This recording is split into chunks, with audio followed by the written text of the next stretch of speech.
When the photographer called for just family during my brother-in-law's wedding reception, my mother-in-law Florence placed a firm hand on my shoulder. "Not you, dear," she whispered with a saccharine smile. "These are for the actual Blackwood family album." My husband Curtis simply avoided my gaze as he joined his mother, brother, and new sister-in-law in front of the ornate floral arch that I had secretly paid for, along with the rest of this lavish spectacle. I stood frozen at the edge of the dance floor, the champagne flute nearly shattering in my grip as I watched my family, pose without me.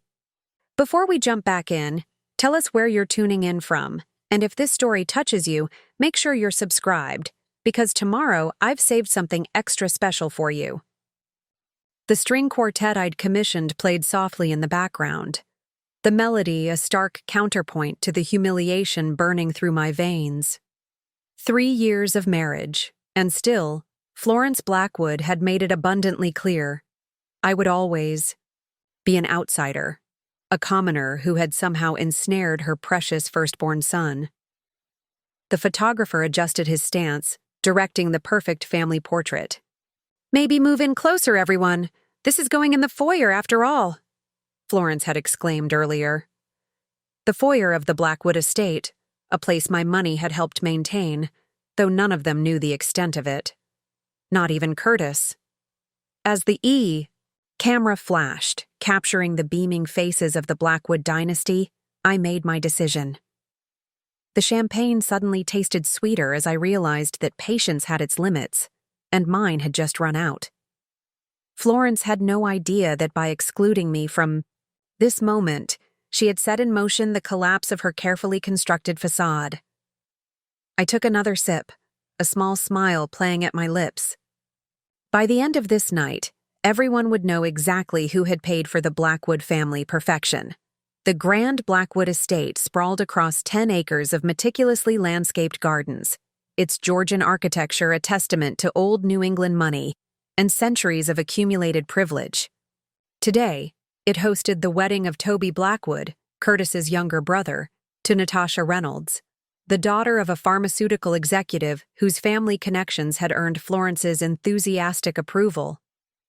I watched as Florence fussed over Natasha's train, adjusting it with the proprietary care she had never once shown toward me. At 48, Florence Blackwood maintained the slim figure and flawless appearance of someone who had never known real hardship.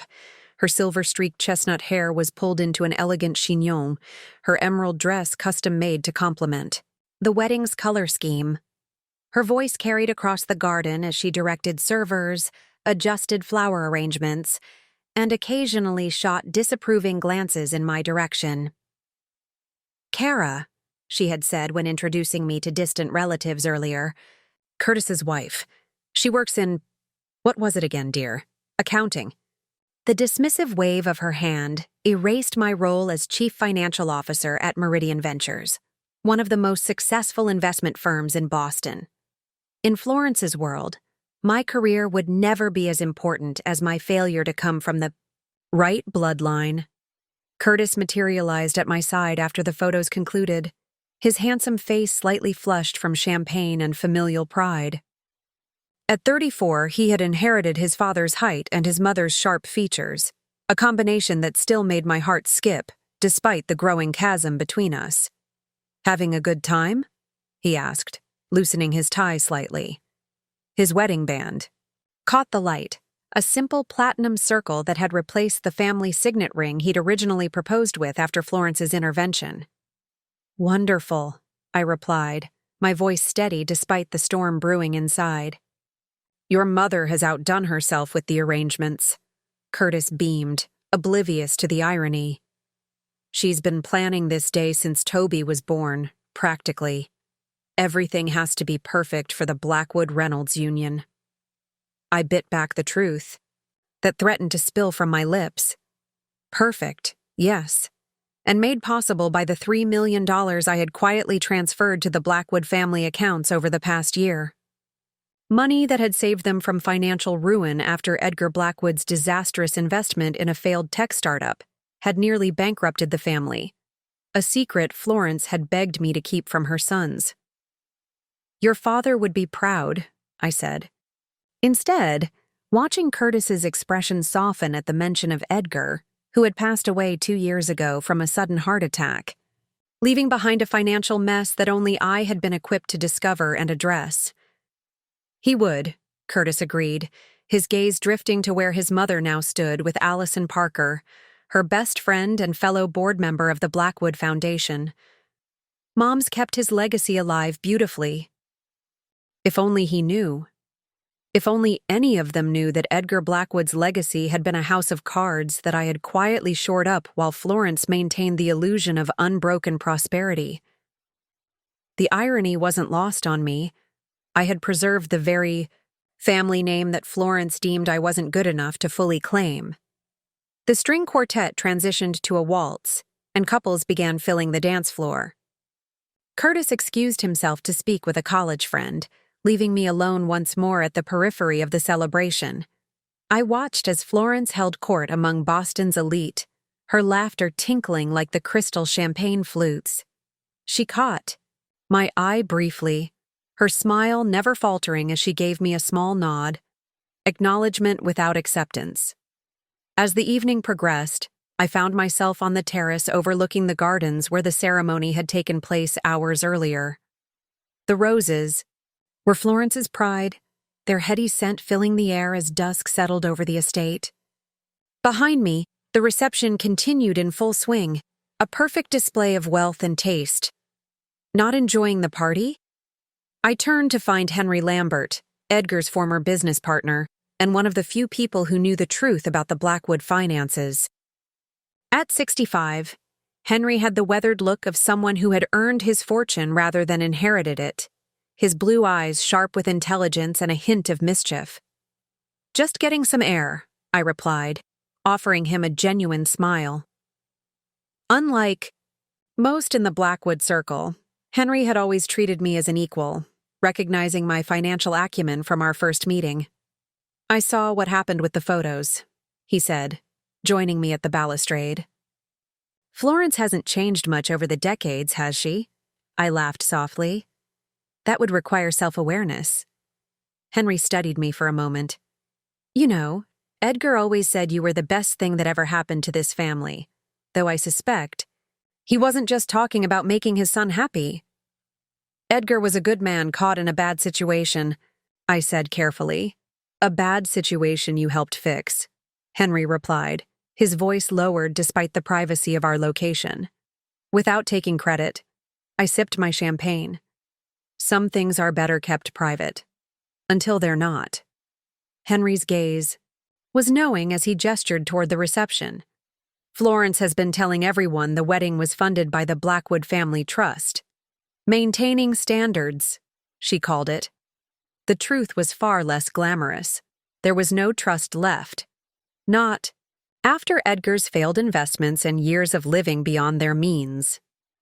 The Blackwood name remained prestigious, but their accounts had been nearly empty when I quietly began transferring my own funds, money from my family's shipping business that I'd grown through savvy investments, to preserve the illusion of wealth that meant everything to Florence. "Standards are important to her," I replied neutrally. The French doors opened, spilling golden light onto the terrace as Florence emerged with Allison and several members of the Boston Symphony Board. Their laughter faltered upon seeing me with Henry. "Henry, darling," Florence called out, recovering quickly. "You simply must join us for the cake cutting. Kara, would you mind checking on the gift table? I think some cards may have fallen." The dismissal was thinly veiled, her smile not reaching her eyes. Henry squeezed my arm briefly before dutifully following Florence inside. I remained on the terrace, watching as Curtis joined them, laughing at something Allison's husband said. He hadn't looked for me once. It hadn't always been this way. When we first met at a charity gala 4 years ago, Curtis had been charming, attentive, and seemingly independent. The son of Edgar and Florence Blackwood who'd forged his own path in environmental law rather than joining the family's investment firm. Or so I'd thought. What I discovered after our wedding was a man still tethered to his mother's approval, a dependence that had only grown after Edgar's death. Preparing and narrating this story took us a lot of time, so if you are enjoying it, subscribe to our channel. It means a lot to us. Now back to the story. The man who had once defended me against Florence's subtle criticisms now stood silently as his mother relegated me to the position of convenient outsider, useful for what I could provide, but never truly welcome. I made my way to the gift table, as instructed, not out of obedience but to avoid creating a scene. The enormous tent glowed with carefully curated lighting, highlighting floral arrangements that cost more than most people's monthly rent. Every detail screamed extravagance, from the hand-calligraphed place cards to the vintage champagne, all approved by Florence and paid for with money she didn't have. Natasha's parents, the Reynolds, circulated among guests with the confidence of people accustomed to wealth and influence. They had contributed to the wedding, of course, but nowhere near the amount Florence had led them to believe the Blackwoods were spending. The equal partnership between the families that Florence boasted about was built on financial fiction. "There you are!" Curtis appeared beside me, his cheeks flushed from dancing. "Mom's looking for you." "Is she?" I arched an eyebrow. "I thought she preferred me out of sight." Curtis frowned, the crease between his brows deepening. "Don't start, Kara. Not today of all days." "Start what? A conversation about why your mother excluded me from family photos? Or why you let her?" He lowered his voice, glancing around to ensure no one was listening. "You know how traditional Mom is. Toby is her baby, and she wanted the core family for some of the photos." "Core family," I repeated, the words bitter on my tongue. "And after 3 years of marriage, I'm still not family." Curtis sighed, the sound weary and familiar. "Can we not do this now? It's Toby's wedding. Mom worked so hard to make everything perfect." I stared at him, wondering when exactly he had become this person, this man who could watch his wife be humiliated and find excuses for it. When had his backbone dissolved so completely? "Yes," I said finally. "She certainly puts on an impressive show." Relief crossed his features, mistaking my statement for concession. "Thank you for understanding. She wants us for the toast in 5 minutes." He kissed my cheek quickly before disappearing back into the crowd. I remained by the gift table, fingers tracing the edge of an envelope addressed to the happy couple in Florence's distinctive handwriting. Inside would be a check for an amount that would impress the Reynolds. Money that, like everything else in this wedding, had ultimately come from me. The irony wasn't lost on me. I had enabled all of this, the pretense, the exclusion, my own humiliation. For 3 years, I had maintained the charade of Blackwood prosperity out of love for Curtis and respect for Edgar's memory. I had been the silent foundation upon which Florence rebuilt her social empire after Edgar's financial mistakes nearly destroyed it. And my reward? To be treated as an accessory, convenient when needed and invisible when not. As I watched Florence gather the family, her definition of family, for the toast, something shifted inside me. The accumulated slights, the dismissals, the way Curtis consistently chose his mother's approval over his wife's dignity, it crystallized into a cold clarity I had never allowed myself before. Henry caught my eye from across the room, raising his glass slightly in acknowledgement. The small gesture of solidarity reminded me that I wasn't as powerless as Florence believed. I knew things the Blackwoods desperately needed to keep hidden. I controlled resources they desperately needed to maintain their facade. Florence clinked her knife against her crystal flute, silencing the room. "If I could have everyone's attention for a family toast to the newlyweds," she announced, her voice carrying the practiced warmth of someone who had hosted countless social events. Family. The word echoed in my mind as I watched Curtis, Toby, Natasha, and Florence pose once again for photos, their glasses raised in celebration. The photographer captured the moment, another image for the Blackwood family album from which I would be conspicuously absent. The reception continued with mechanical perfection, each moment choreographed to project the image Florence had spent months crafting. I found myself at a table with distant Blackwood relatives who asked polite questions about my work before quickly turning to gossip about people I didn't know. My isolation was by design. Florence's seating chart had strategically placed me away from anyone with actual influence. I was finishing my second glass of wine when Florence approached, her smile tight as she leaned down to speak in a hushed tone. "Kara, darling, would you mind helping the catering staff check on the dessert display? They seem to be falling behind, and I know how detail-oriented you are with these things." Another thinly veiled dismissal, another task deemed suitable for the outsider. Before I could respond, she continued. "Oh, and the photographer wants a few more family portraits before we lose the perfect sunset lighting. Curtis is waiting with everyone by the rose garden." I watched as she glided away, not waiting for my response, secure in her assumption that I would comply. From across the room, Natasha's mother observed the interaction, her expression curious. "I'll be there shortly," I called after Florence, loud enough for those nearby to hear. Her step faltered momentarily before she continued toward the French doors leading to the garden. I drained my wine and followed, not toward the kitchen as instructed, but toward the rose garden where the Blackwood family was assembling. The setting sun cast a golden glow over the meticulously maintained grounds, painting the scene in warm hues that the photographer was enthusiastically describing as absolutely perfect light. Florence stood center stage, arranging Toby and Natasha while instructing Curtis on where to stand. "There you are," she said when she spotted me approaching. "Did you speak with the catering staff?" "I thought I'd join the family photos first," I replied, stepping toward Curtis. Florence's smile remained fixed, but her eyes hardened. "Oh, we don't want to delay the kitchen. Besides, these are just the immediate family shots to complement the ones from earlier." "I am immediate family," I said quietly, my voice steady despite the anger building in my chest. "I'm Curtis's wife." A heavy silence fell over the group.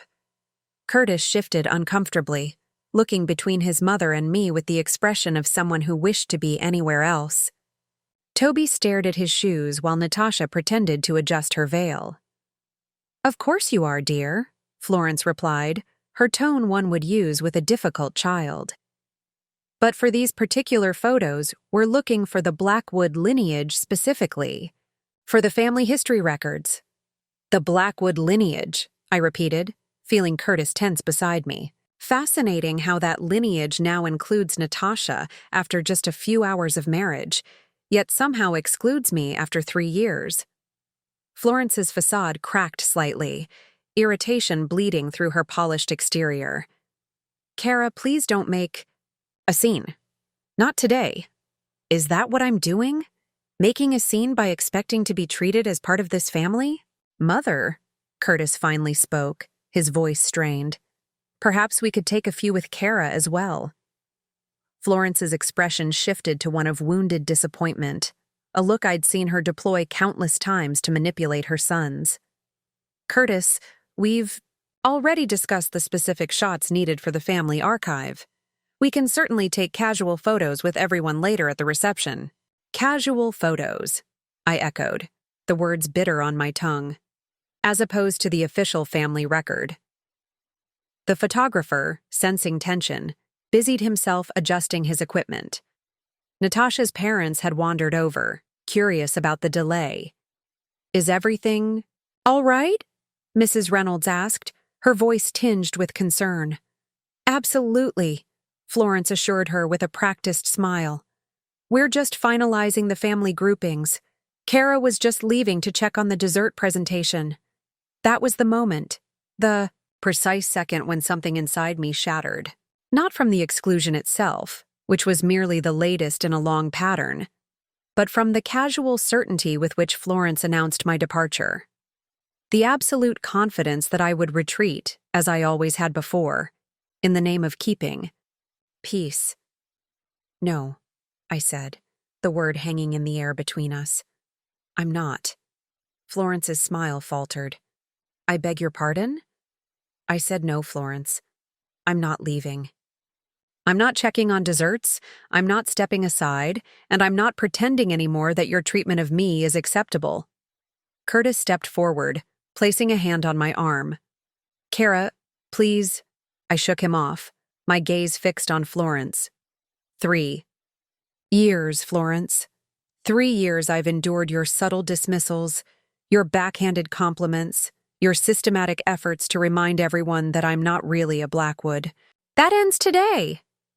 This is hardly the time or place, Florence hissed, her composure slipping as guests began to notice the confrontation. On the contrary, I replied, my voice gaining strength. This seems like exactly the right time and place, surrounded by everyone you've been so desperate to impress with this extravagant display. The photographer had lowered his camera, clearly unsure whether to continue. Natasha's parents looked between Florence and me with undisguised interest, while Toby shifted uncomfortably beside his new bride. You've made your point, Florence said through clenched teeth. Now, if you'll excuse us— I'm not finished, I interrupted, my heart pounding but my voice steady.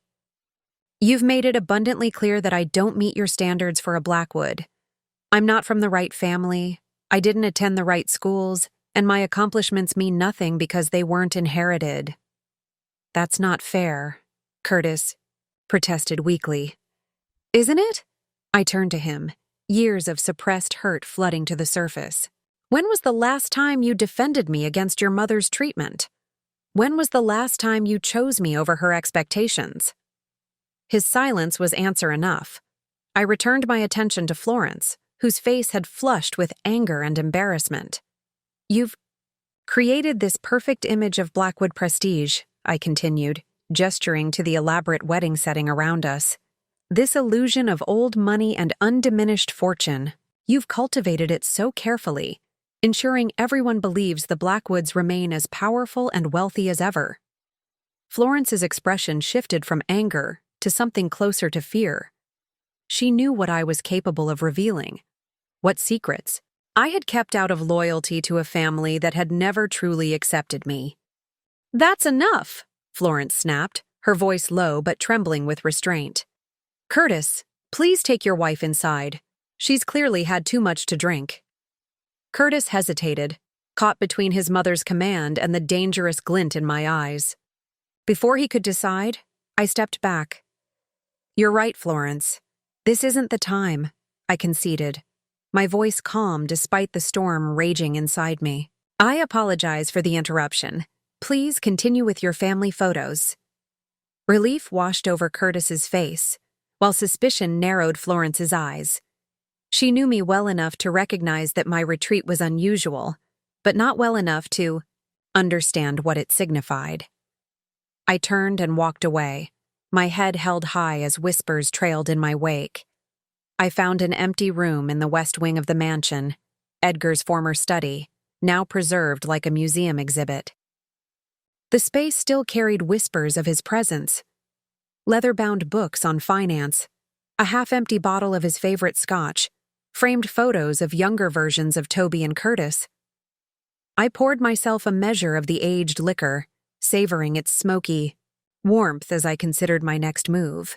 The confrontation in the garden had altered something fundamental within me. For 3 years I had suppressed my dignity, surrendered my place, all in the name of peace and out of love for Curtis. But what had that sacrifice earned me? A husband who wouldn't stand beside me, a mother-in-law who treated me as hired help, and a hollowness that had grown with each concession. I moved to Edgar's desk, running my fingers along the smooth mahogany surface. Unlike Florence, Edgar had welcomed me into the family, recognizing in me not just a suitable match for his son, but someone with the financial acumen to understand his predicament. When I discovered the extent of the Blackwood financial troubles, after his death, the mortgaged properties, the leveraged assets, the mounting debt, it was loyalty to his memory that had prompted me to intervene. You don't owe them anything, I whispered to myself, echoing words Henry had spoken months ago when I'd confided in him about the millions I'd quietly funneled into saving the Blackwood estate and reputation. The door opened, and Curtis stepped inside, his face drawn with tension. "There you are! What the hell was that about?" I took another sip of scotch, allowing the silence to stretch between us. "Tell me, Curtis, if your father were alive, would he have allowed your mother to treat me this way?" The question caught him off guard. "That's not fair. Dad's not here. And Mom is struggling in her own way." "That's not what I asked," Curtis sighed, pouring himself a drink. "No, Dad wouldn't have allowed it. He respected you, valued your opinion. He told me more than once how lucky I was. And yet you stand by while your mother systematically excludes me from your family. She's old-fashioned, Kara. She comes from a different generation, a different world. These traditions matter to her. Do they matter more than I do?"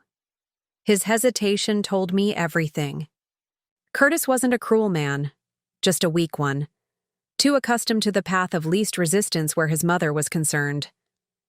"You embarrassed her in front of everyone," he finally said, deflecting rather than answering. "After she humiliated me." Again. I set down my glass with deliberate care. "Do you know what she said to me last week when we were discussing the wedding arrangements? She said she was relieved the Blackwood name would continue through Toby and Natasha, since we haven't yet provided her with grandchildren, as if my bloodline would taint the precious Blackwood legacy." Curtis winced. "She didn't mean it that way." "Yes, Curtis, she did, and we both know it." I moved to the window, watching the last golden rays of sun disappear behind the ancient oaks that lined the property. "Your mother has made it clear from day one that I'm not good enough for her son, not worthy of the Blackwood name, and you've made it equally clear that you won't challenge her on it. What do you want from me, Kara? She's my mother, and I'm your wife. Or at least, I thought that meant something." The weight of unspoken truths hung between us.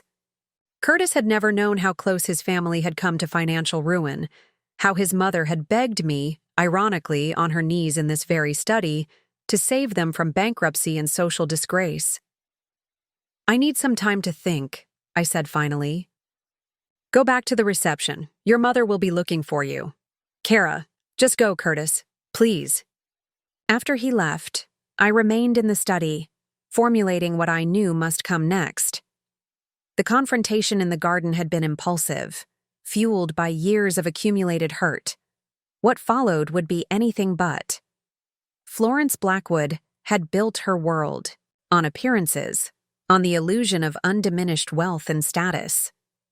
It was time to shatter that illusion, to reveal the fragile foundation upon which her superiority rested. I opened Edgar's laptop, still kept in the desk drawer, its password unchanged since his death.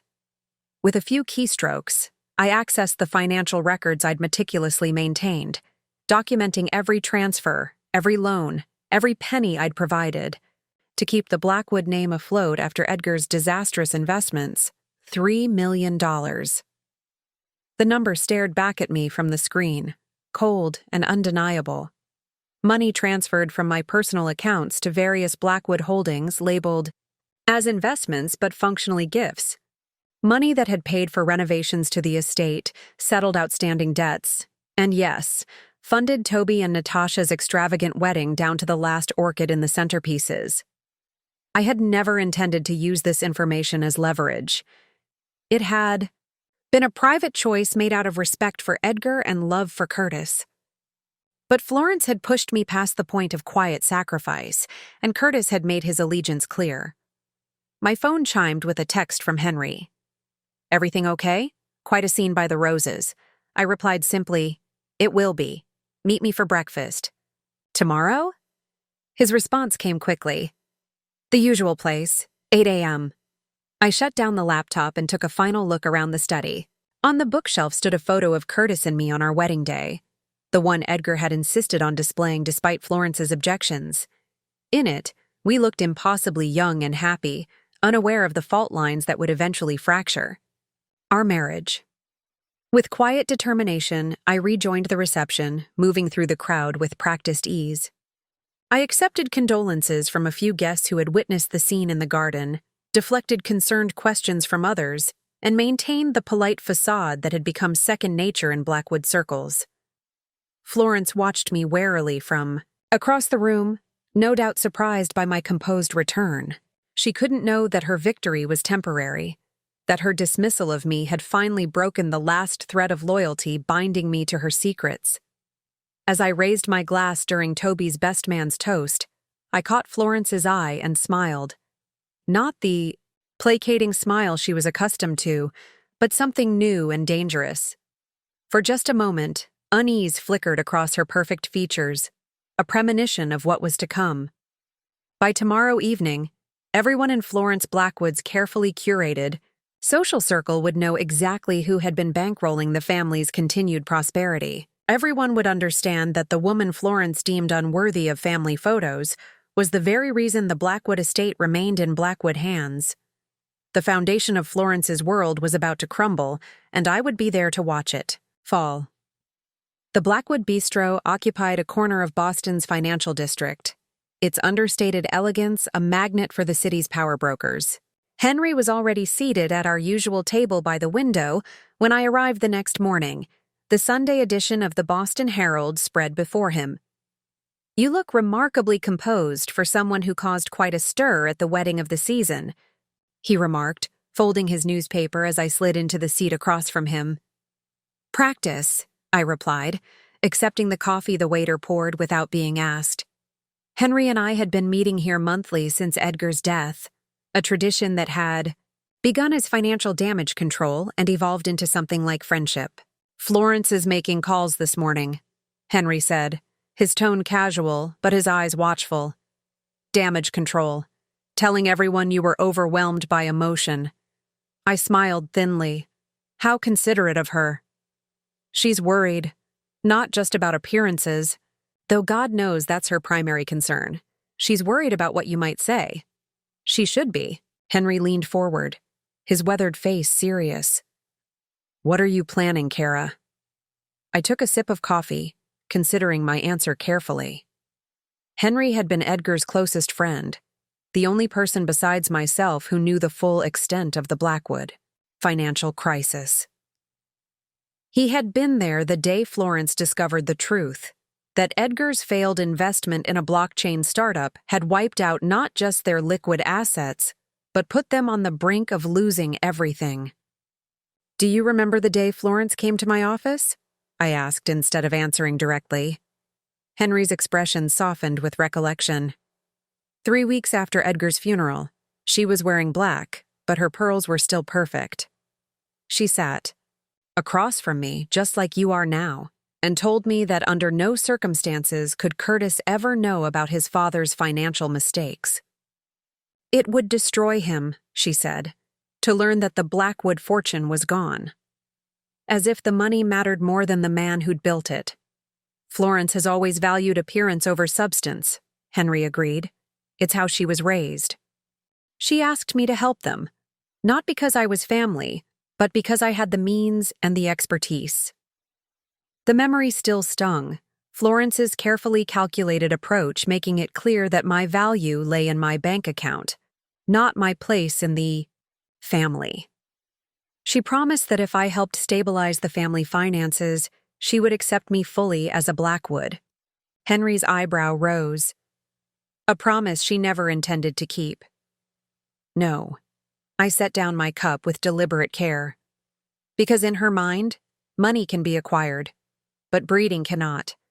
I could provide financial salvation, but I would always be the girl from South Boston whose father built a shipping company with his own hands rather than inheriting it. The waiter returned, taking our breakfast orders with practiced efficiency.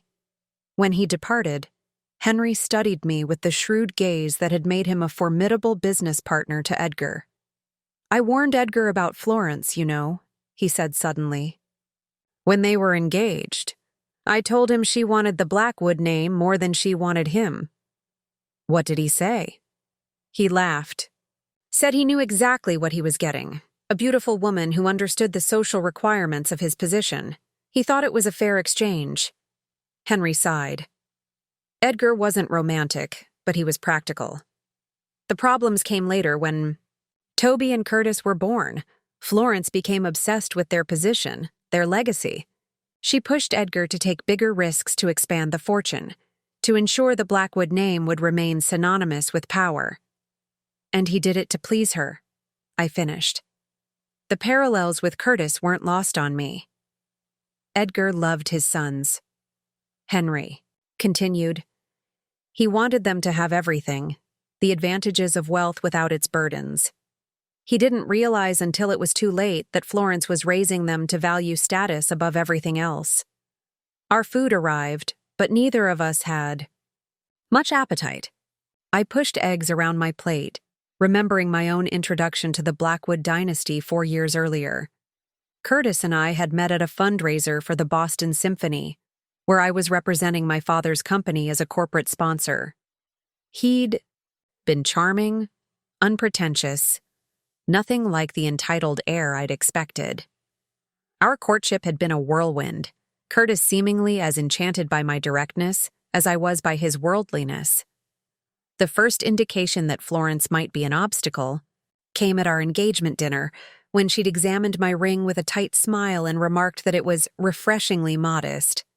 Edgar had intervened then, praising Curtis for choosing a partner with substance over flash, a compliment that had simultaneously defended me and established the battle lines. The wedding had been a negotiation of competing visions. Florence pushing for an extravagant society affair, me preferring something more intimate. Edgar had brokered a compromise, but Florence's disapproval had been evident in every detail she managed to control, from the seating arrangement that separated my family from hers to the wedding announcement that mentioned my father's business, in the vaguest possible terms. After the wedding, Florence's campaign had become more subtle but no less persistent.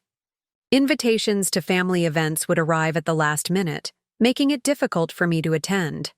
Conversations would pivot to shared history from which I was excluded. Photos would be arranged as they had been yesterday, with me conveniently absent from the frame. "What did Curtis say when you returned to the reception?" Henry asked, interrupting my memories. "Nothing of consequence." I set down my fork. He avoided me for the rest of the evening, then came home late claiming he needed to help Toby with wedding night jitters. Henry's expression was sympathetic. "And this morning?" "He was gone before I woke up. Left a note saying he was meeting his mother for brunch to smooth things over." The hurt was still fresh, Curtis's choice once again crystal clear. "I've provided $3 million to save the Blackwood family from ruin, and I'm still the outsider who needs to be managed rather than included. So what now?" Henry asked. "What are you planning to do with all this history? All these slights and betrayals?" I met his gaze steadily. "I'm going to tell the truth, Henry. The whole truth. About the Blackwood finances, about who's been quietly funding their lifestyle, about who really paid for yesterday's extravagant display. You realize what that will do to them? To their standing in Boston society? To Curtis?" "Yes," I replied simply. "I do." Henry considered me for a long moment, then reached into his suit jacket and withdrew a slim envelope. "Then you might want this." Inside was a formal invitation to the post-wedding brunch Florence was hosting that afternoon at the Blackwood Country Club, a final showcase of the family's supposed prosperity before the newlyweds departed for their honeymoon. "She didn't send me one," I said, unsurprised. "No, but as a longtime family friend and Edgar's former business partner, I received a +1. Henry's eyes twinkled with mischief despite the seriousness of our conversation. "Florence was quite clear that Curtis would be attending alone, as you were indisposed after yesterday's scene. The perfect opportunity. A gathering of Boston's elite, the Reynolds family, and the Blackwood inner circle, all in one place, all still basking in the glow of the wedding's apparent success." "What time does it start?" I asked, slipping the invitation into my purse. 2 o'clock, which gives us— He checked his watch. 4 hours to prepare. Us? Henry's smile was grim. Edgar was my best friend for 40 years. I promised him, on his deathbed, that I'd look out for his family. I think he'd agree that sometimes looking out for someone means forcing them to face the truth, however uncomfortable it might be. I reached across the table and squeezed his hand, grateful for this unexpected alliance. Thank you, Henry. Don't thank me yet, he warned. What you're planning won't just expose Florence, it will change everything, including your marriage. Are you prepared for that? I thought of Curtis, of the man I'd fallen in love with and the man he'd become under his mother's influence. I thought of the years I'd spent trying to earn my place in a family that would never truly accept me. I thought of the dignity I'd surrendered, the humiliation I'd endured, all for the sake of keeping peace. Yes, I said finally. I'm ready. The Blackwood Country Club gleamed in the afternoon sunlight, its Georgian columns and manicured lawns a testament to old Boston money. Valets in crisp uniforms received luxury cars at the circular drive, while uniformed staff discreetly guided guests toward the terrace where champagne flowed freely. The post-wedding brunch was Florence's final act in the 3-day spectacle she had orchestrated, a carefully choreographed display of wealth and influence. Henry and I arrived precisely at 2:30, late enough to ensure most guests had assembled but not so late as to miss the formal toasts. I had chosen my outfit with surgical precision, a cream Chanel suit I'd worn to my first board meeting at Meridian Ventures, pearl earrings that had belonged to my grandmother, and the diamond bracelet Edgar had given me on my first Christmas. As a Blackwood. Ready? Henry asked as we approached the entrance. I nodded, my heart steady despite the magnitude of what I was about to do. This wasn't a rash decision, not an emotional response to yesterday's humiliation, but the culmination of years of calculated patience. Florence spotted us the moment we stepped onto the terrace, her champagne flute pausing halfway to her lips as her eyes narrowed in disbelief. Beside her, Curtis paled visibly, his gaze darting between his mother and me as if witnessing an impending collision he was powerless to prevent. Henry! Florence recovered quickly, gliding toward us with practiced grace. I wasn't expecting— Her eyes flickered to me. Both of you. I hope you don't mind, Henry replied smoothly. Kara and I had some business to discuss, and I thought, why not kill 2 birds with 1 stone? Florence's smile remained fixed, though her eyes hardened. How efficient. Curtis mentioned you weren't feeling well after yesterday's excitement. I'm feeling much better now, I assured her. Clear-headed, in fact. Something in my tone must have alerted her to danger, because Florence's smile faltered momentarily before she regained her composure. Well, we're delighted you could join us. Curtis, darling, look who's here. Curtis approached, tension evident, in every line of his body. Kara, I thought we agreed you'd rest today. Did we? I tilted my head. I don't recall agreeing to anything, actually. Before he could respond, Natasha's father called for everyone's attention, raising his glass for a toast to the newlyweds who stood beaming near the stone balustrade overlooking the golf course. Toby, handsome in a navy blazer, had his arm around Natasha, whose white sundress complemented her post-wedding glow. To my beautiful daughter and her wonderful new husband, Mr. Reynolds proclaimed, and to our new extended family, the Blackwoods, who have welcomed Natasha with such warmth and generosity. This weekend has been nothing short of magnificent, a testament to the grace and tradition of these 2 great families joining together. Applause rippled through the crowd as glasses were raised. I sipped my champagne slowly, noting how Florence basked in the approval, her posture straightening with pride.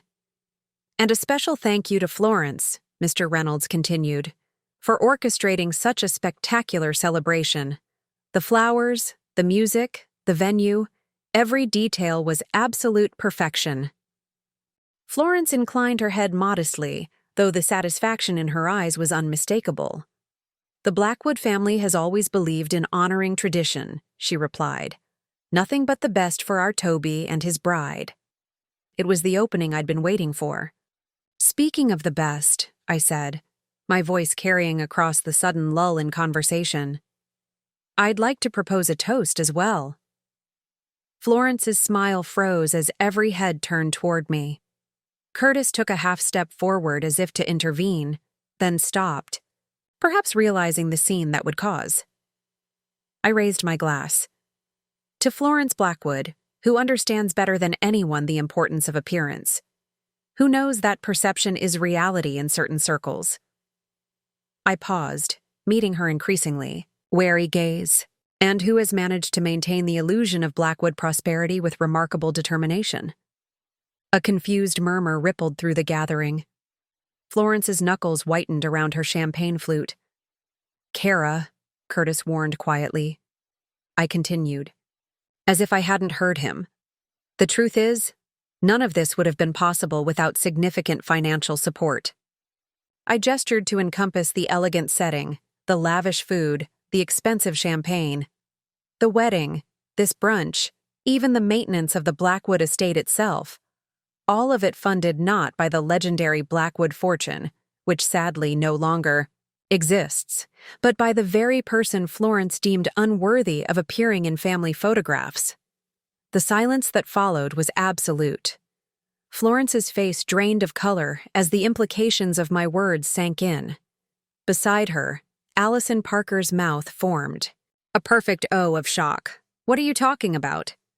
Natasha's father demanded, looking between Florence and me with growing concern. Henry stepped forward, his presence lending authority to my claims. "What Kara is saying, Mr. Reynolds, is that the Blackwood family has been financially insolvent since Edgar's death 2 years ago. The only reason they've maintained their lifestyle, their social standing, and yes, the ability to host your daughter's wedding, is because Kara has been quietly funding them with her own money. The dam had broken. Now it was time for the flood." "That's absurd," Florence sputtered, forcing a laugh that sounded brittle even to her own ears. "Henry, really, what a ridiculous joke!" But Henry wasn't smiling. Neither was I, and the silence that stretched across the terrace was growing heavier by the second. "It's not a joke, Florence," I said quietly, reaching into my clutch to withdraw a slim folder. "I have the financial records right here. Every transfer, every loan, every penny I've provided over the past 2 years to maintain the illusion that the Blackwoods remain financially solvent." Curtis stepped forward, his face ashen. "Kara, this isn't the place."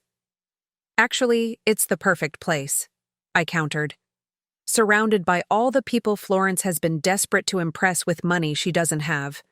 With a wedding, she didn't pay for." Mrs. Reynolds placed a protective hand on her daughter's arm. "Is this true? We were under the impression that our families were contributing equally to the wedding expenses." "Equally?" I couldn't help but laugh. "The Reynolds family contributed $200,000 toward this wedding. A generous sum, certainly. But the total cost? Just over $800,000. And the remaining $600,000? That came from me." Gasps rippled through the crowd. Florence's eyes darted around the terrace, calculating how to salvage the situation. "I don't know what kind of game you're playing," she began, her voice strained. "But this is a private family matter that we can discuss at home. That's the problem, Florence. I'm not family. You've made that abundantly clear. So let's discuss it right here in front of all your esteemed guests."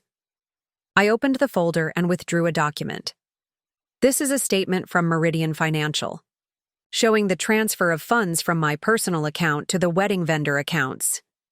You'll notice Florence insisted that all payments be processed through her event planner to maintain the appearance that the Blackwoods were footing the bill. Mr. Reynolds, a businessman first and foremost, stepped forward to examine the document.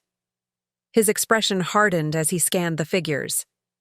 "And it's not just the wedding," I continued, ruthlessly exposing 2 years of deception. "The mortgage, on the Blackwood estate was in foreclosure after Edgar's death. The taxes hadn't been paid in over a year. The family investment portfolio had been liquidated months before to cover crushing debt from a failed venture. Toby, looking stricken, turned to his mother. "Mom, is this true?" Florence's composure was crumbling. The carefully cultivated image of Blackwood prosperity, the foundation of her social standing, her self-worth, was disintegrating before her eyes. "Your father made some unfortunate investments," she admitted finally, her voice barely audible. "But Kara offered to help. She insisted—" "Insisted?" Henry interrupted, his tone incredulous. "Florence, you came to her office. You begged for her assistance. After you swore me to secrecy," I added. "After you made me promise never to tell Curtis or Toby the truth about their father's financial mistakes. After you promised that if I helped, you would finally accept me as part of the family." Curtis stared at his mother, comprehension dawning in his eyes. "You knew. All this time, you knew we were broke, and you let Kara bail us out while continuing to treat her like she didn't belong?" Florence's face contorted with a mixture of shame and defiance. "I was protecting you, protecting the Blackwood name. What would people say if they knew Edgar had lost everything? So instead you borrowed millions from me without Curtis's knowledge," I said. "You maintained this elaborate charade of Blackwood wealth while systematically excluding the very person funding it all." The irony wasn't lost on anyone present. Murmurs spread through the gathered guests, eyes darting between Florence, Curtis, and me with a mixture of shock and fascination. Boston's elite loved nothing more than the fall of one of their own.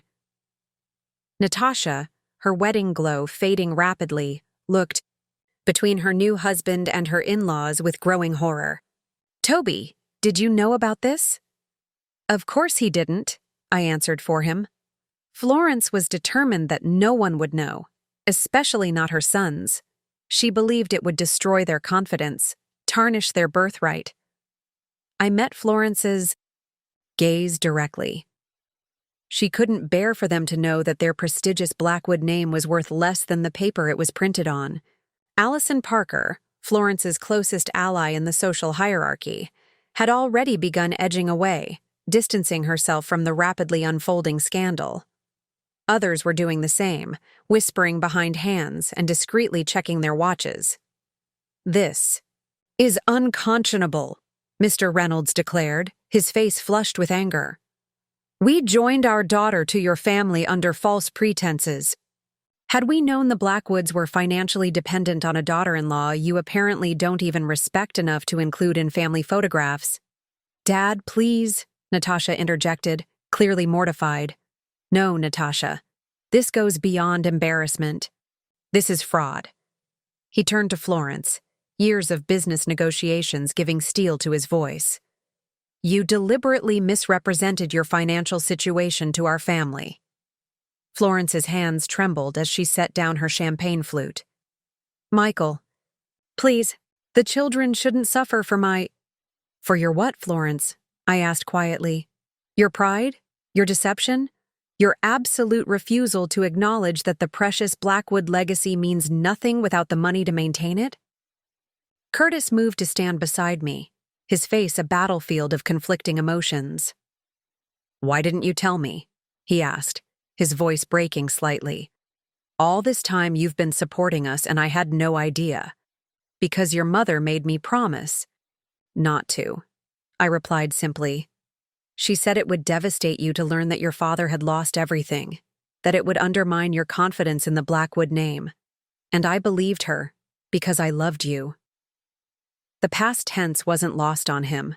His eyes searched mine, finding not the anger he expected, but something worse. Resignation. The perfect silence that had fallen over the gathering was broken by the sound of Florence's pearl bracelet hitting the terrace's stone floor as she sank into a chair, her legs no longer able to support her. The illusion of Blackwood invincibility had finally shattered. The elegant brunch disintegrated with surprising speed.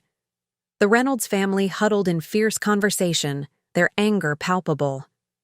Society matrons who had once fawned over Florence now whispered behind their hands, eyes gleaming with the excitement of fresh scandal. The catering staff, sensing disaster, began quietly clearing plates while avoiding eye contact with anyone. "I think we should leave," Henry murmured, placing a steadying hand at my elbow. I nodded, suddenly aware of the weight of what I'd done. Not regretful. Florence's humiliation had been earned through years of calculated cruelty, but sobered by the collateral damage. Toby stood shell-shocked beside his new bride, the honeymoon glow replaced by the pallor of someone whose foundations had crumbled. Curtis remained frozen beside me, his gaze fixed on his mother's collapsed figure. "Curtis," I said softly, "we need to talk, but not here." He nodded mechanically. "I'll meet you at home." Henry guided me through the dispersing crowd, nodding farewell, to those brave enough to make eye contact. As we reached the entrance, a hand caught my arm. I turned to find Toby, his familiar features, so like Curtis's but softer somehow, twisted with confusion. "Is it true?" he asked, his voice barely audible. "All of it?" "Yes," I replied simply. "I'm sorry you had to find out this way, Toby. Your father wanted to protect you both." "And my wedding? The honeymoon villa in Tuscany? The trust fund mother said was waiting for us?" I hesitated. "The wedding was real, the villa. I arranged it as a gift to you and Natasha. But there is no trust fund, Toby. Not anymore." His face crumpled briefly before he regained control. "Thank you for telling me the truth. Finally." He glanced back at Natasha, who was engaged in intense conversation with her parents. "I should get back." As Henry drove us away from the country club, I watched the elegant white building recede in the side mirror, feeling oddly disconnected from the chaos I'd left behind. "You did what needed to be done," Henry said finally, breaking the silence that had stretched between us. "Did I?" The question wasn't rhetorical. "I've just destroyed Curtis's family."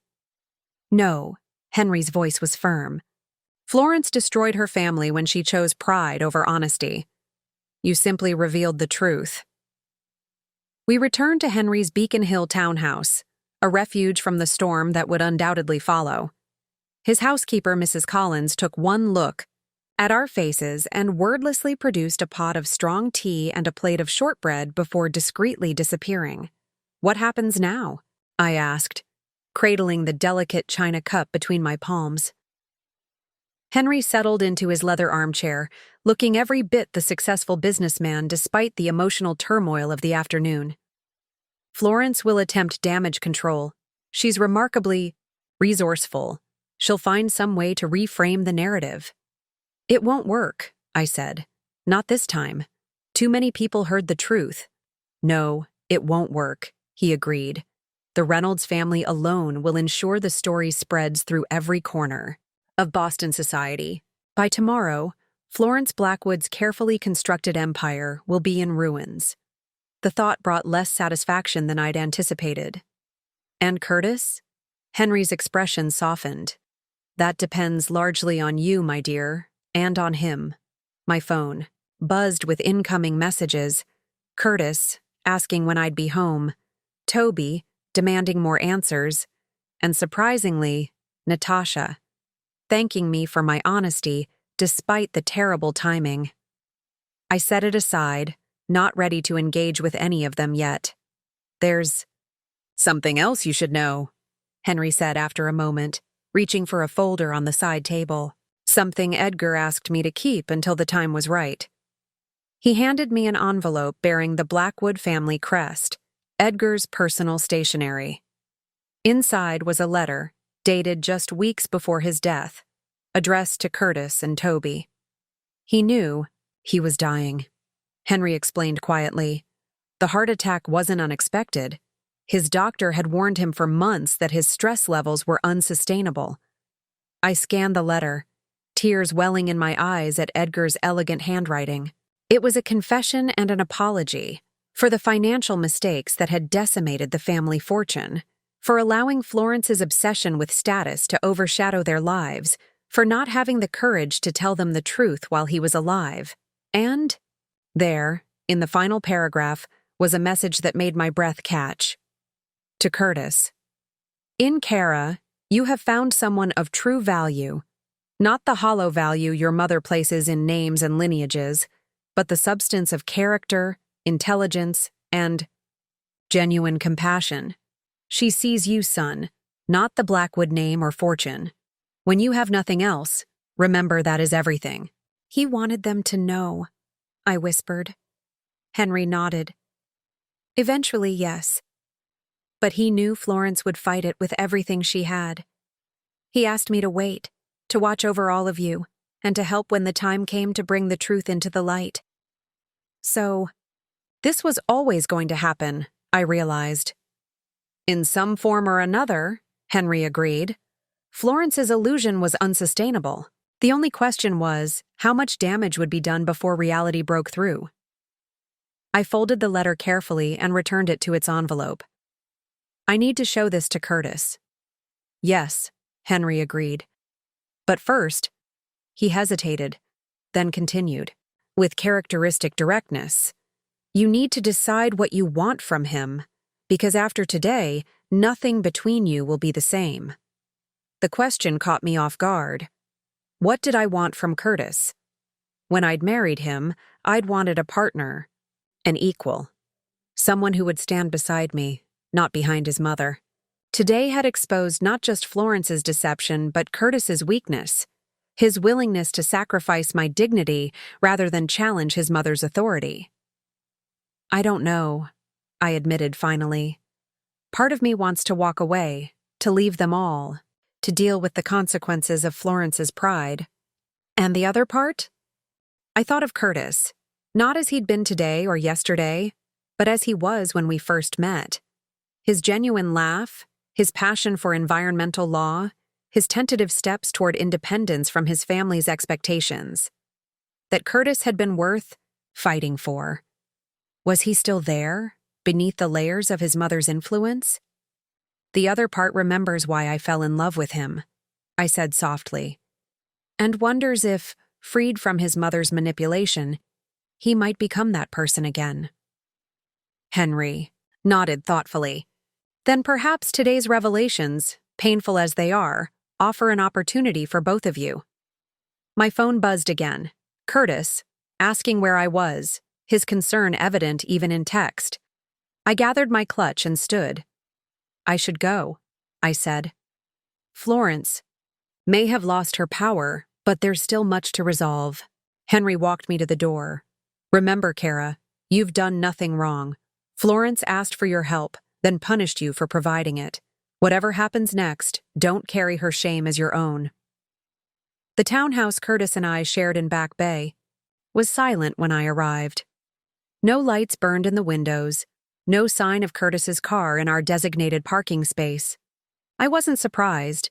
He was likely still dealing with the aftermath at the country club, attempting to salvage what remained of the Blackwood reputation.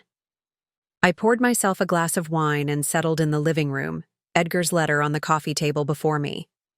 Outside, the afternoon light was fading, casting long shadows across our carefully curated furnishings.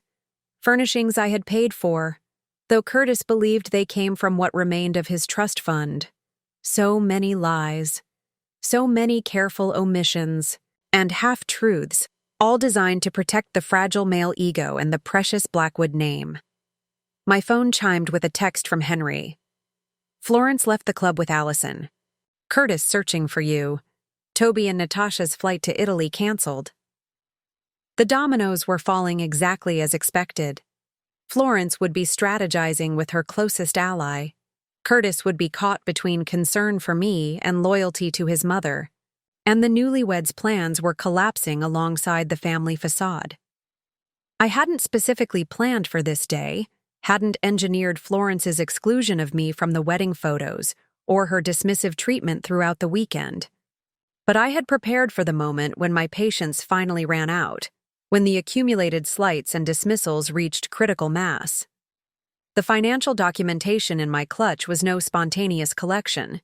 It had been meticulously prepared months, ago, updated regularly, and stored securely for the day when Florence's treatment of me finally crossed the line from bearable to unacceptable. The sound of a key in the lock announced Curtis's arrival. He entered slowly, his suit jacket draped over one arm, his tie loosened, looking every bit as exhausted as I felt.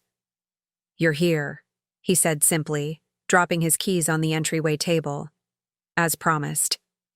He crossed to the bar cart and poured himself a generous measure of scotch, downing half before turning to face me. "You've destroyed her, you know."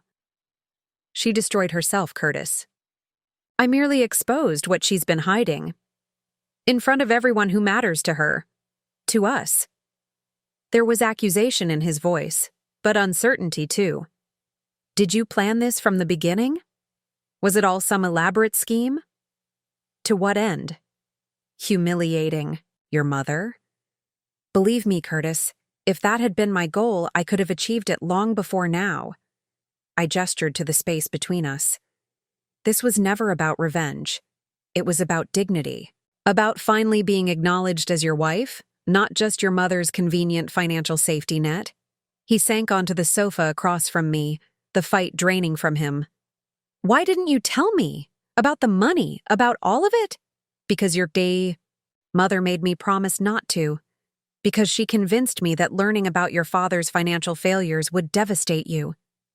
I studied his face, searching for the man I'd married beneath the shell of Florence's making. "And because part of me hoped that eventually you would see me, really see me, without needing to know what I'd done for your family." Curtis stared into his glass, the amber liquid catching the fading light. "Dad really lost everything?" "Not everything," I corrected gently. "He lost money, Curtis, assets, things that can be replaced. But he never lost his integrity, his kindness, or his love for you and Toby." I reached for Edgar's letter. "Henry gave me this today. Your father wrote it before he died. I think you should read it." His hand trembled slightly as he took the envelope, recognizing his father's handwriting. Immediately, as he read, the color drained from his face, then returned in a flush of emotion. When he finally looked up, his eyes were wet. "He knew," Curtis whispered. "He knew what would happen to us without him there to balance Mother's, her need for status." "He knew," I agreed. "And he trusted that eventually the truth would come out, that you and Toby would be strong enough to face it." Curtis set the letter carefully on the table between us. "I've been a coward." "No," I disagreed. "You've been a son who loved his mother and wanted her approval. There's no shame in that. But there is shame in standing by while she systematically excluded my wife from our family, while she took your money with one hand and pushed you away with the other." He leaned forward, elbows on knees, head bowed. "I knew something was wrong, sensed it, but I didn't want to see it. It was easier to let you handle Mother, to avoid the conflict." "Yes," I said simply. There was no point denying what we both knew to be true. "What happens now?" he asked, echoing my earlier question to Henry. "That depends on what you want, Curtis." "And what I want?" He looked up sharply. "Are you leaving me?" The question hung between us, loaded with fear and possibility. Was I? The revenge I'd enacted against Florence had been satisfying in the moment, but it hadn't erased the years of hurt or Curtis's failure to stand beside me. Yet Edgar's letter reminded me of what I'd once seen in Curtis, potential separate from his family name, goodness distinct from his mother's values. "I don't know," I admitted honestly. "I love the man I married, the man who saw me for himself, who valued my mind and my heart above my family connections or lack thereof. But that man has been increasingly absent these past 2 years, replaced by someone who watches silently while his mother undermines and excludes his wife." Curtis winced but didn't deny it. "I want to be that man again," he said quietly. "The one who deserved you. Then you need to decide who you are without your mother's influence. without the Blackwood name and fortune to define you. I rose, gathering my purse. And I need some time to decide if what's left is enough for me. Where are you going? Panic edged his voice. To my apartment downtown. Another secret I'd kept. The small but elegant pied-à-terre I'd maintained in my own name. A financial precaution that now served as emotional insurance as well. I need space to think, Curtis. And you need time to deal with your family. When will you come back? I paused at the door, the weight of the day settling on my shoulders. I don't know, but I'll call you tomorrow. There are practical matters we need to discuss. The estate mortgage, Toby and Natasha's situation, your mother's living arrangements. Kara, he called as I reached for the doorknob. I'm sorry, for all of it. I turned back, meeting his gaze directly. I know. But right now, that's not enough. As I stepped into the cool evening air, my phone chimed with a text from Henry. Florence requesting meeting tomorrow. Says she has proposition for you. Of course she did. Florence Blackwood wouldn't surrender her carefully constructed world without a fight. What she didn't realize was that the battle was already over, not just because her social standing was in tatters, but because I no longer cared about earning her approval or acceptance. For the first time in 3 years, I was free of the Blackwood shadow. Whether Curtis would step into that freedom alongside me remained to be seen. Florence chose the Bristol Lounge at the Four Seasons for our meeting. Neutral territory with sufficient privacy for sensitive conversations, yet public enough to discourage scene-making. When I arrived precisely at noon, she was already seated at a corner table, her posture rigid, her appearance immaculate despite the chaos of the previous 24 hours. Kara? She acknowledged stiffly as I took the seat across from her. Thank you for coming. You said you had a proposition, I replied, declining the social niceties that would normally precede such a conversation. Those privileges had been forfeited long ago. A waiter appeared at my elbow. Florence had already ordered tea, its delicate aroma wafting between us. I requested black coffee, strong and unadorned. I've spent the night considering our situation, Florence began once the waiter departed. Her voice was controlled, betraying nothing of the humiliation she must have endured. What happened? Yesterday was unfortunate. Unfortunate? I repeated, eyebrows raised. That's an interesting characterization of your years of deception. Her lips tightened briefly. We both made choices, Kara. I chose to protect my sons from knowledge that would have devastated them. You chose to help, then to weaponize that help when it suited you. Is that how you see it? That I weaponized my assistance? I leaned forward slightly. Florence, you begged me to save your family from financial ruin. I agreed, asking nothing in return except to be treated with basic respect and dignity as your son's wife. A condition you consistently failed to meet. A flicker of something, not quite shame, perhaps recognition, crossed her features before she marshaled them back to careful neutrality. We have different perspectives on the past. I'm more concerned with the future. And what future do you envision, Florence? One where your social standing remains intact? Where the Blackwood name continues to command respect, despite having nothing behind it but air? She set down her teacup with precision. I'm proposing a compromise that benefits us all. The damage is done. My sons know the truth about our finances. The Reynolds family is justifiably upset, and certain social circles will need careful management in the coming months. And how does this concern me? You control the purse strings, Kara.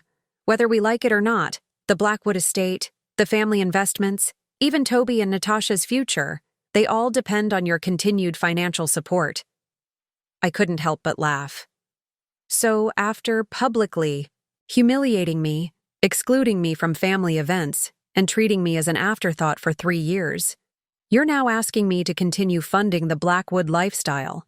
I'm offering a genuine partnership, Florence countered, full acknowledgement of your contributions, both financial and otherwise. A seat at the table, so to speak. At the table? I echoed. You mean the family table you've repeatedly denied? Me access to? The one where you ensured I wasn't photographed? That table? Florence's composure slipped slightly, frustration bleeding through her careful mask. I made mistakes. I allowed my concerns about Curtis's choice to cloud my judgment. My background, you mean? My lack of pedigree? Your unconventional upbringing, she amended carefully. My father built a shipping company from nothing, Florence. He valued hard work, integrity, and genuineness, qualities the Blackwood name traded on long after the actual virtues disappeared. I sipped my coffee, letting the bitterness fortify me. You never gave me a chance because I represented everything you feared. Success without lineage, wealth without heritage. Florence studied me, her calculating gaze measuring my resolve. Perhaps I misjudged you. No, you judged me accurately. You just failed to recognize that your judgment said more about you than about me. I set down my cup. What exactly are you proposing, Florence? In specific terms.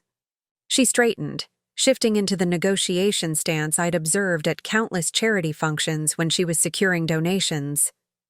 A fresh start, public acknowledgement of your role in the family finances, your name added to the estate deed, board positions on the family foundations, and my personal commitment to ensure you're treated as a full member of the Blackwood family. And in return, discretion regarding the extent of our financial difficulties, a unified public narrative that presents the situation as a temporary cash flow issue rather than complete insolvency, and, she hesitated, continued financial support while we rebuild. There it was, the core of Florence Blackwood's proposition. She was offering the acceptance I'd once craved in exchange for preserving what remained of the Blackwood facade, and continued access to my money. 2 days ago, I might have considered it. The acknowledgement, the seat at the table, the public validation, these had been the things I'd wanted since marrying Curtis. But Florence's offer came too late, tainted, by necessity rather than genuine respect. You still don't understand, I said quietly. This was never about being accepted into the Blackwood family on your terms. It was about being respected as Curtis's wife, as a person of value regardless of my background. And you will be, Florence insisted. The circumstances have changed. Yes, they have, because now everyone knows the truth, that the illustrious Blackwood fortune is gone, that the wedding wasn't paid for by family money, but by the very person you've systematically excluded. I gathered my purse, prepared to leave. You're not offering me respect, Florence. You're offering me a transaction, my money for your grudging acknowledgement. I declined that arrangement 3 years ago when I started helping your family, and I decline it now. Florence's facade cracked, real emotion bleeding through for perhaps the first time in our relationship. What do you want from me, Kara? An apology? Fine, I apologize. But think of Curtis, of Toby. Think of what this means for them if you walk away completely.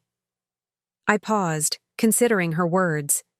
She had finally hit upon the one argument that could reach me, the welfare of the brothers whose lives would be irrevocably altered by my decisions. I have no intention of abandoning Curtis or Toby, I said finally. But my support will come with new conditions, ones that have nothing to do with you or your approval.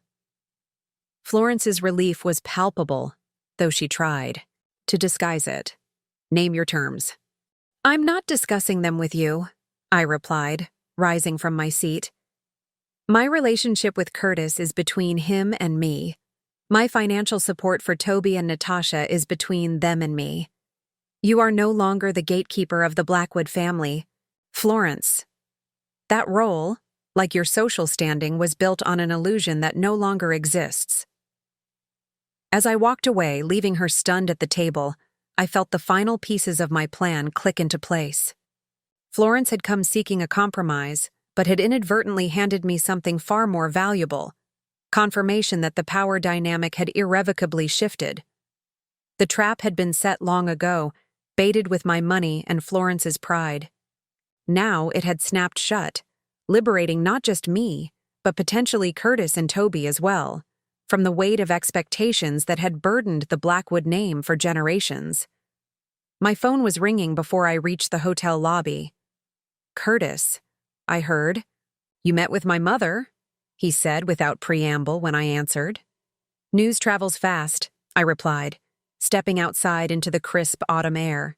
"She called me. She's upset." "I declined her offer to buy my way into the family's good graces," I said evenly. "I imagine that was upsetting for her." A pause. "Can we meet? There are things we need to discuss that shouldn't be handled over the phone." I agreed to meet him at my downtown apartment, a space he'd never visited despite its existence throughout our marriage. Another boundary I'd maintained, another secret kept, not out of deception but self-preservation. The apartment was a reflection of the person I'd been before meeting Curtis. Modern, minimalist, unapologetically my own taste rather than the traditional aesthetic the Blackwoods preferred. I'd purchased it with my first major investment return, a tangible symbol of independence that had proven more prescient than I'd realized at the time. Curtis arrived 30 minutes later, looking more disheveled than I'd ever seen him.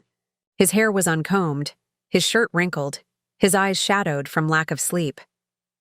"Nice place," he commented, taking in the floor-to-ceiling windows overlooking the harbor. "How long have you had it?" 5 years. Since before we met." He nodded, slowly, processing this new piece of information about the woman he'd married yet never fully known. "You never mentioned it. You never asked about my life before you, Curtis." "Not really." I gestured to the sofa. "Please sit. Would you like something to drink?" "No, thank you." He remained standing, hands in pockets, uncertainty written across his features. "I spoke with Toby this morning. He and Natasha are postponing their honeymoon. The Reynolds family is reconsidering certain joint business ventures in light of recent revelations." "That's understandable." "Kara, what did you say to my mother?" She was nearly incoherent when she called. I related the conversation faithfully, watching Curtis's expression shift from concern to understanding as Florence's proposition became clear. "She still doesn't get it," he said finally, running a hand through his hair. "Even now, she sees this as a transaction to be negotiated, a problem to be managed." "That's who she is," I replied gently. "Florence views relationships as exchanges of value, social standing, financial support, family connections. It's how she's navigated her entire life." Curtis moved to the window, gazing out at the city skyline. "I've been thinking about what you said last night, about who I am without my mother's influence, without the Blackwood name." He turned to face me. "I don't know the answer yet, but I want to find out." "And how do you plan to do that?" "I've made a decision." His voice steadied, resolve replacing uncertainty. "I'm stepping away from the family completely, financially, socially, in every way that matters. I've already spoken with my firm about taking on more environmental cases, regardless of client prestige. I've called a realtor about selling my share of the townhouse." I studied him carefully, looking for any trace of manipulation or performance. "And your mother?" "She'll always be my mother, Kara, but I won't allow her to dictate my choices anymore, including how I treat the woman I married." He stepped closer. "I know it might be too late for us. I know I've failed you repeatedly. But whether you decide to stay with me or not, I need to become someone I can respect when I look in the mirror." His words resonated with unexpected sincerity. This wasn't Florence's calculated charm or social maneuvering. This was Curtis stripped bare of pretense, facing consequences perhaps for the first time in his privileged life. "It won't be easy," I warned him. "Your mother won't surrender her influence without a fight." "I know," he said simply, "but I'm ready for that fight now." The following Saturday, Henry hosted a small dinner at his townhouse, a gathering intentionally separate from the Boston social scene where the Blackwood scandal continued to reverberate. Toby and Natasha had accepted his invitation, as had Curtis.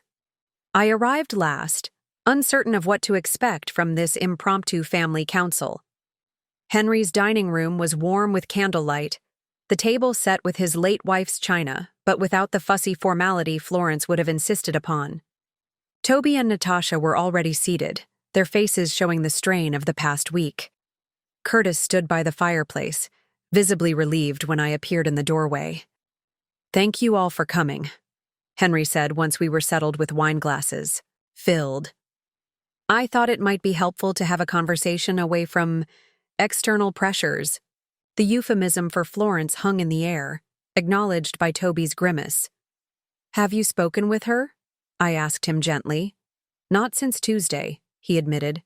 "She's staying with Allison Parker, apparently plotting some kind of social comeback."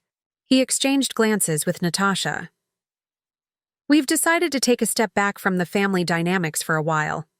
Michael Reynolds offered Toby a position with their company's West Coast division," Natasha explained. "We're moving to San Francisco next month." The physical distance they were creating spoke volumes about their need to escape Florence's orbit. Geography as a boundary when emotional ones had failed. "A fresh start," Curtis nodded approvingly. "That's brave." "What about you two?" Natasha asked, looking between Curtis and me. "I know things have been complicated, an understatement of magnificent proportions." Curtis and I had spent the past days in careful conversation, negotiating the landscape of our marriage with new honesty. There had been painful revelations on both sides, my resentment at his failure to stand up for me, his shame at his financial dependence, our mutual recognition that the foundation of our relationship had been compromised by secrets and silence. "We're working through it," I said simply. "One day at a time." "Curtis mentioned you've offered to honor the commitments made for our honeymoon and housing," Toby said, his expression serious. "I want you to know we don't expect that, Kara. None of this was your responsibility." "It wasn't about responsibility," I replied. "It was about caring for family, the family I chose when I married Curtis, regardless of whether that choice was reciprocated." Henry raised his glass. "To chosen family," he said. "And to Edgar, who would be proud of how his children are facing adversity with integrity." As we drank to Edgar's memory, the doorbell rang. Mrs. Collins appeared a moment later, her expression carefully neutral. "Mrs. Blackwood is here," she announced. "She's quite insistent on joining the gathering." The room froze. Henry looked to me, then to Curtis and Toby, silently questioning how to proceed. "Show her in," Curtis said finally. "It's time we all spoke directly." Florence swept into the dining room like a diminished queen, her designer outfit impeccable, but her eyes betraying her uncertainty. She faltered momentarily upon seeing all of us together, clearly not having anticipated a united front. "Mother," Toby acknowledged coolly. "This is unexpected. I was informed of this little gathering," she said, her gaze sliding past me to Henry. "I thought it appropriate that I be included in family discussions." "Appropriate," I repeated, the word hanging between us like a challenge. Like excluding me from family photographs was appropriate? Florence's facade cracked, just for a moment, revealing not the calculated social operator, but a woman suddenly confronting the consequences of her choices. For the first time, I saw fear in her eyes. Not fear of social humiliation or financial ruin, but the primal fear of losing her children. "I made a mistake," she said, the admission clearly costing her. "Several mistakes." "Yes," Curtis agreed quietly. "You did, and now we're all dealing with the fallout." Florence looked around the table, taking in the unity that had formed in her absence, a family reconfiguring itself without her at its center. In that moment, I could see the realization dawning in her eyes. Her careful manipulations, her social maneuvering, her desperate preservation of appearances had cost her the one thing she truly valued: her son's loyalty. "Please," Henry said, breaking the tense silence. "Join us, Florence." Mrs. Collins brought another place setting, positioning it pointedly at the end of the table, as far from the head as possible. Florence sat stiffly, her hands clasped before her like a shield. "We were just discussing Toby and Natasha's plans," Henry continued smoothly. "They've accepted a position in San Francisco." Florence's composure slipped. "San Francisco? But you've only just been married. Your place is here with family." "The family that lied to me about my financial situation?" Toby countered. "The family that misled my in-laws about our contribution to the wedding?" "I was protecting you," Florence insisted. "Protecting the Blackwood legacy your father worked so hard to build." "The legacy he lost?" Curtis corrected. "The legacy Kara salvaged while you pretended nothing had changed." Florence's gaze darted between her sons, looking for an ally and finding none. "Everything I've done has been for you, boys, to ensure you maintained the standing and respect the Blackwood name deserves." "And at what cost, Mother?" Curtis asked. "Your deception nearly destroyed my marriage. It's alienated Toby from his new family.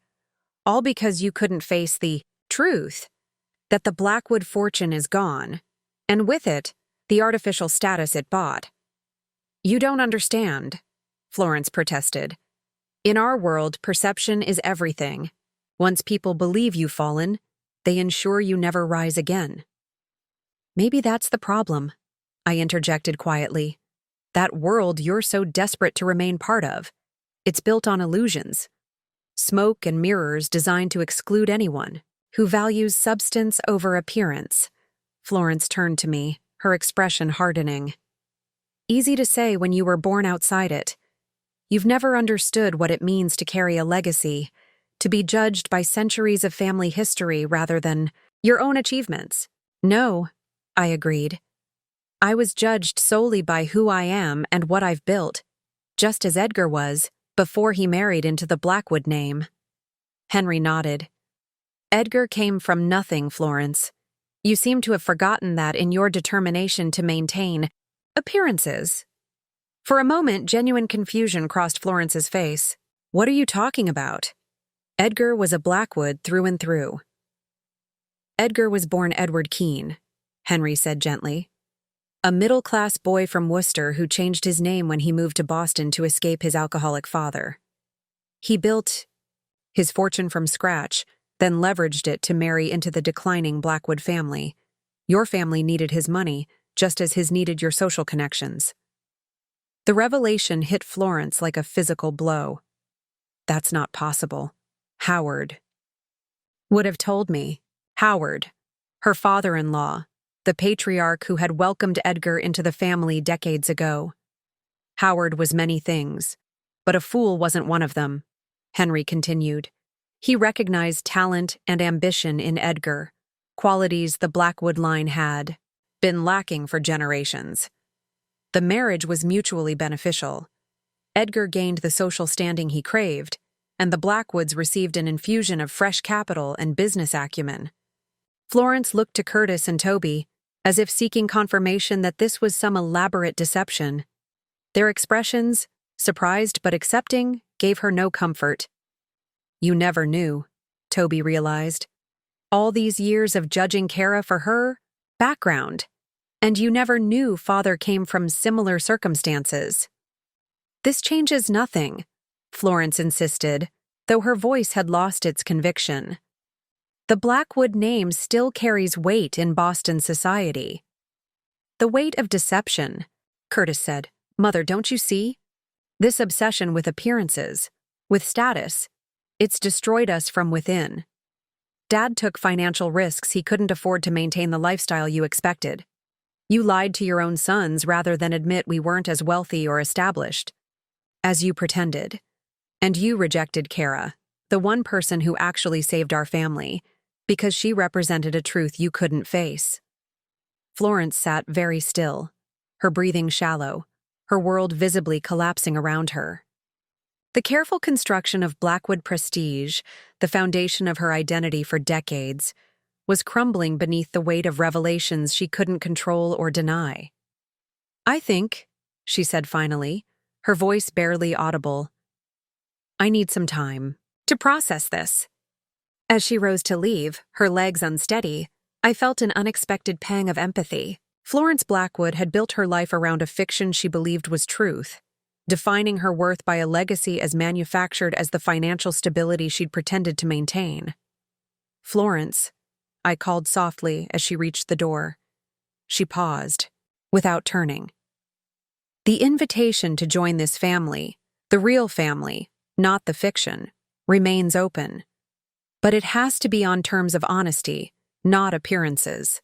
She nodded once, almost imperceptibly, and departed. 2 weeks after the dinner at Henry's, I received a handwritten note requesting my presence at the Blackwood estate. Florence's elegant script offered no explanation, simply a date and time. I debated ignoring it, having said all I needed to say, but curiosity won out.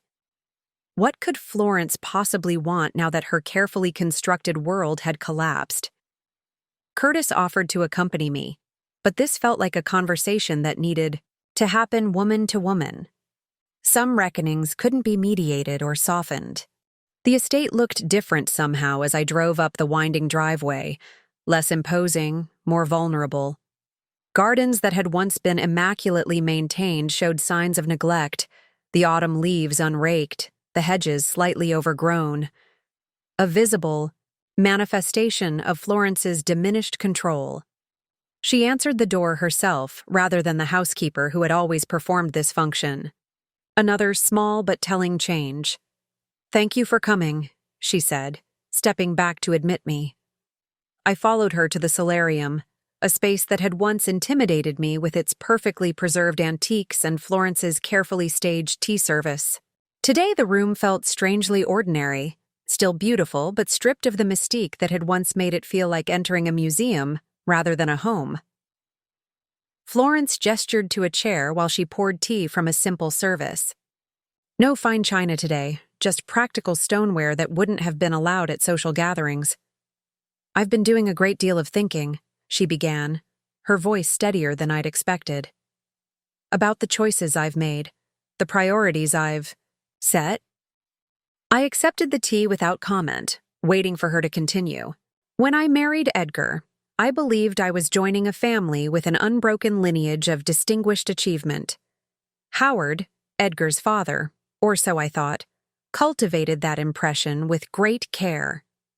She glanced at the family portraits lining the wall, generations of Blackwoods glaring down with aristocratic disdain. Learning that Edgar himself was an outsider who had taken the name, it forces me to reevaluate everything. "Including your treatment of me," I supplied. "Yes." She met my gaze directly. "I judged you for precisely the qualities that my husband possessed: ambition, resourcefulness, an unwillingness to be constrained by circumstances of birth." A faint, bitter smile crossed her lips. The irony isn't lost on me. "What do you want from me, Florence?" She set down her cup carefully. "Not forgiveness. I don't expect that. Not yet, anyway." She smoothed her skirt, a nervous gesture I'd never seen before. "I wanted to inform you personally that I've moved out of the estate. I've taken a small apartment in Cambridge near the university." This surprised me. Cambridge?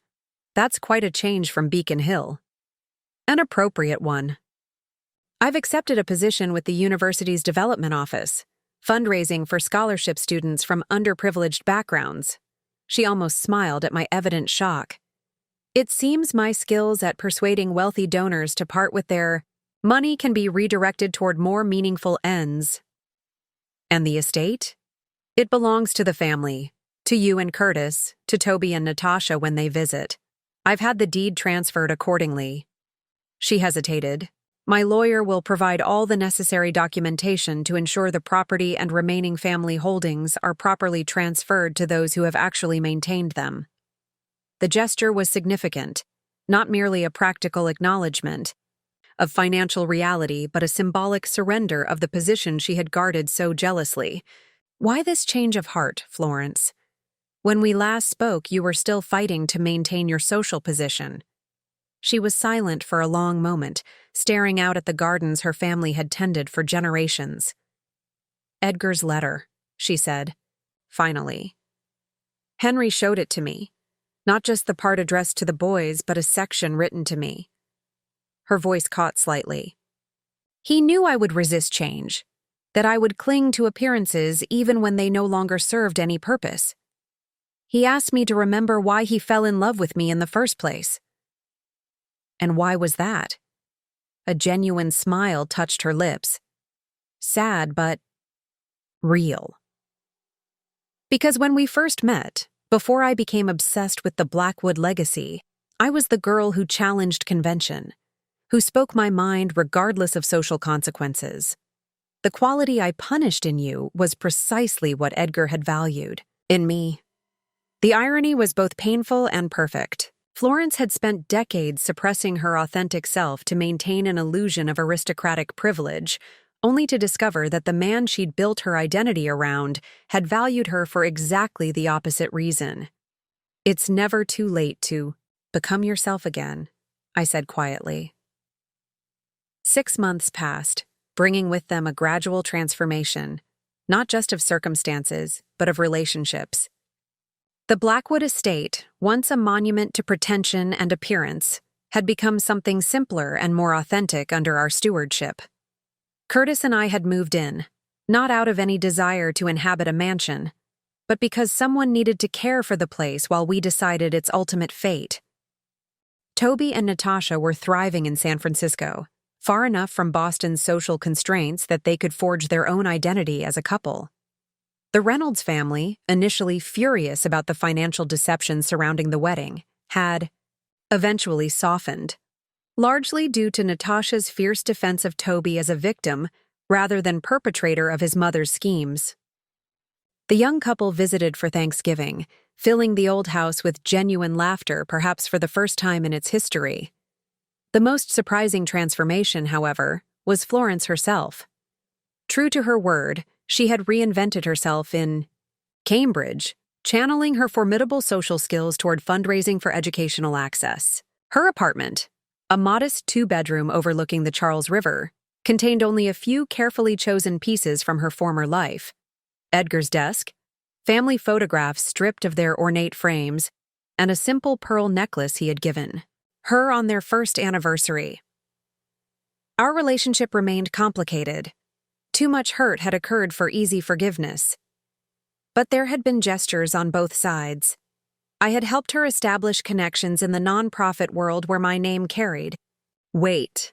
She had volunteered at my father's scholarship foundation, working without recognition to expand opportunities for first-generation college students.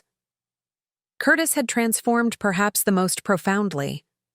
Freed from his mother's expectations and the weight of Blackwood pretensions, he had rediscovered his passion for environmental law. He'd left his prestigious firm to start a small practice representing community groups fighting corporate polluters, work that paid far less but fulfilled him in ways his former career never had. "Have you decided what you'll do with the property?" Henry asked one evening as we sat on the terrace, watching the sun set over what remained of the Blackwood holdings. "Actually, yes," Curtis replied, reaching for my hand.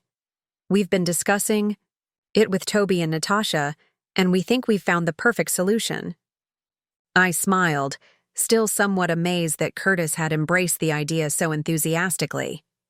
"We're converting the estate into a retreat center for first-generation professionals, a place where people from backgrounds like mine can network, learn to navigate elite spaces, and support each other in fields where they remain underrepresented."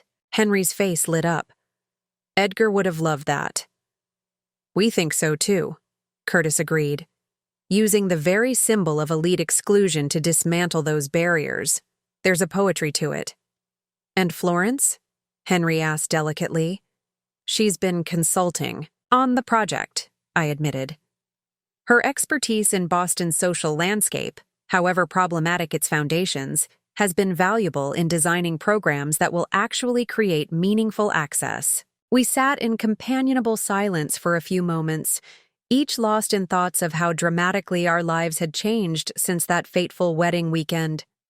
"You know," Henry said finally, "when Edgar asked me to look after his family, I never imagined it would involve such a complete reinvention of what family meant to all of you." "Nor did I agreed. "When I married Curtis, I thought I was joining an established dynasty. Instead, we've created something entirely new." Curtis squeezed my hand. "Something better. Something real." The Blackwood name still appeared on letterhead and legal documents, but it had been transformed from a symbol of exclusive heritage to the banner of a more inclusive vision. The power that had once been wielded to exclude now served to welcome.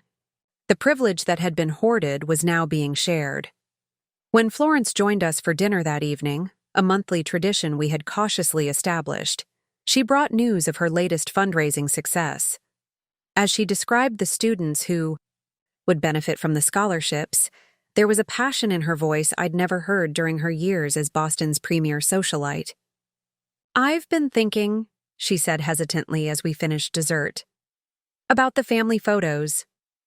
Curtis and I exchanged glances, uncertain where this was heading. "I'd like to take new ones," she continued. "All of us together, for the entrance hall of the retreat center, if you're amenable." The request hung in the air, weighted with history and meaning. This wasn't merely about photographs, but about publicly acknowledging what constituted family, not bloodlines or social status, but chosen bonds of respect and care. "I think that would be appropriate," I said finally. On the morning of the retreat center's official opening, I stood alone in what had once been the Blackwood formal drawing room, now transformed into a bright meeting space where first-generation professionals would soon gather for workshops and networking events. The antique furniture had been replaced with comfortable, modern pieces, the dark wood paneling painted a warm white, the imposing portraits of Blackwood ancestors moved to the family wing where they belonged, as history, not intimidation. Caught a glimpse of myself in one of the few remaining original mirrors, struck by how different I looked from the woman who had stood silently by while excluded from family photographs just over a year ago. The change wasn't merely in appearance, but in bearing. I stood straighter, spoke more directly, no longer measuring my words against Florence's potential disapproval. The revenge I'd enacted had brought satisfaction. Yes, the moment Florence realized her social standing had collapsed, when the truth of her financial dependence on me became public knowledge, when her carefully constructed world of appearance and pretense crumbled around her. In those moments, justice had felt pure and clarifying, but the aftermath had proven more complex, more human than the simple narrative of comeuppance I'd imagined. Florence's humiliation hadn't restored the dignity she'd stolen from me. Her fall hadn't elevated me. The victory had been hollow until it transformed into something else entirely. Not revenge, but revolution. Not punishment, but possibility. Deep thoughts? Curtis's voice pulled me from my reflection. He crossed the room to stand beside me, handsome in the simple suit he'd chosen for the opening ceremony. "Just reflecting on how we got here," I replied. "It's not exactly where I imagined we'd end up when I revealed the truth at Toby's wedding brunch."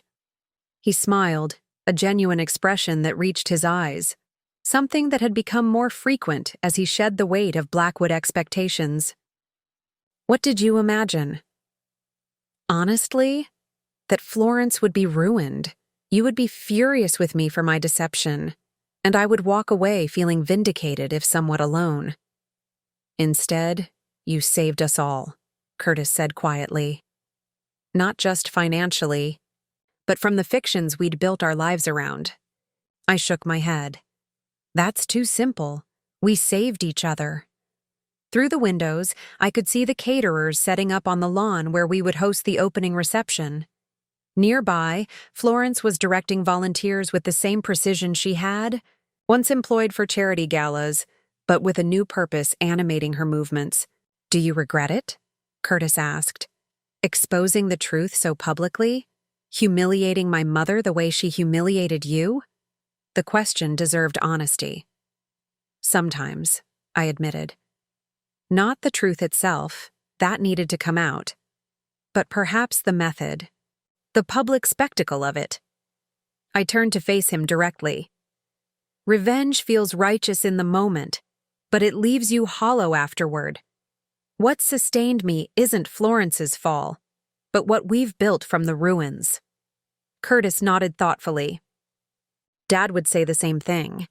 He wrote about it in his letter, that mistakes should be learned from, not just punished.